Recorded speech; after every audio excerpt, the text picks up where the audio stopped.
Hey, what's good guys, welcome to TNQVD and this is a Moto 360 second generation.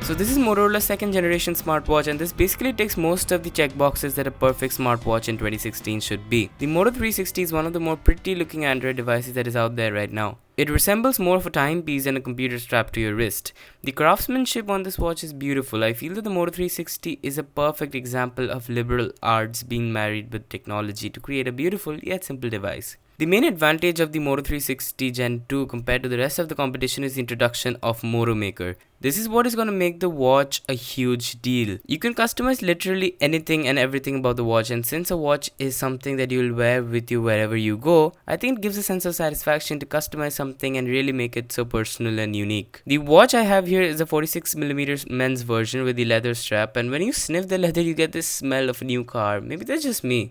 But on the back of the watch face, you will find the heart rate sensor and your Qi wireless charging pad.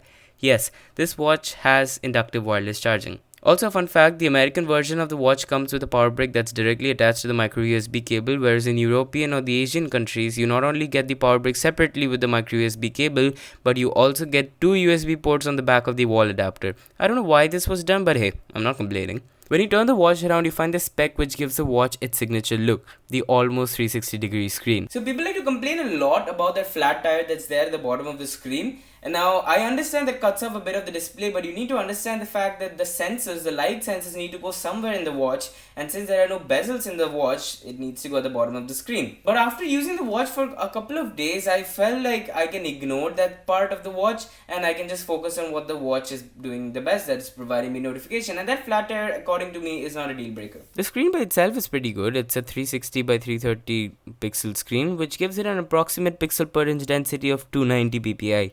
Which is nothing great, but then it's better than the first gen and gets job done pretty well. The screen is the primary way of you interacting with the device. There's just one more physical button that's there at the 2 o'clock position, which acts as a sleep wake button and also for you to turn on or turn off your device. Other than that, there's nothing much to say about the design other than the fact that it's beautiful, elegant, pretty. Did I say beautiful? The battery life on the smartwatch is one of the more interesting factors. The Moto 360 comes in two sizes, a 42mm and a 46mm. The 42mm has a 300 mAh battery, whereas the 400 mAh battery is present on the 46mm. Motorola claims 2 full days of use. I got more like 3 to 4 days per charge, but that's because I have lesser notifications than the average person, and also thanks to the small capacity of the battery, you can get it charged up pretty quickly. Inside the watch, there's a Snapdragon 400, which is a quad-core CPU. A quad-core, 4 cores. Let that sink in for a while. Half a gigabyte of RAM and the Adreno 330 GPU is also present inside the watch. Performance is consistent and it's pretty good for a smartwatch in 2016. People mostly have a question on why would they need a smartwatch.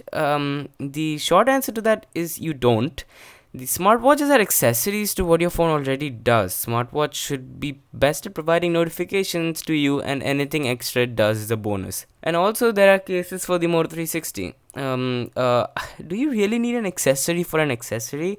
If I were you, I wouldn't buy that, but that's just me, of course. Opinions do vary. Also, pro tip, get a screen protector for your 360, or even better, a tempered glass, because you'll thank me later. The Moto 360 runs Android Wear, which is alright. My watch isn't recognizing the hot phrase of OK Google, which might be a software issue but can also be a technical snag. Android Wear is an interesting new vision for making the computer even more personal and mobile. The Moto 360 is probably the best option for a person who wants to get into smartwatches in general right now.